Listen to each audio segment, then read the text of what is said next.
પાટણ જિલ્લાની અંદર વિવિધ કાર્યક્રમો અને વિવિધ પર્યટકોની મુલાકાત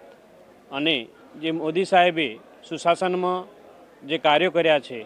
અને વિકસિત ભારત બનાવવા માટેનું સપનું છે એ સપનાને સાકાર કરવા માટે અને આજે જે મોદી સાહેબે સતત 12 વર્ષ જે ભારતની અંદર જે સુશાસન સંભાળ્યું છે અને કાર્ય કરી રહ્યા છે એ નિમિત્તે અમે આજે પાટણ જિલ્લાની અંદર સૌ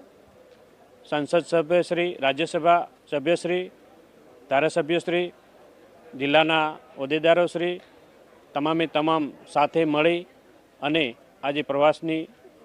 શરૂઆત કરી રહ્યા છીએ અને જે પણ કાર્યો છે એ કાર્યોને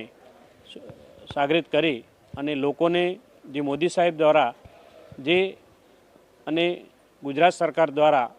જે પણ યોજનાઓ છે એ યોજનાઓ પણ તમામને મળી રહે એના પણ પ્રયત્નો કરી અને છેવાડાના માનવી સુધી પહોંચે એ મોદી સાહેબનું જે 2047નું મેપ છે એ મેપને અમે પૂર્ણ કરવા માટે સૌ સાથે મળી અને મોદી સાહેબની આજે 12 વર્ષની જે સુશાસનના દિવસો પૂરા કર્યા છે એની ઉજવણી નિમિત્તે અમે કરી રહ્યા છીએ.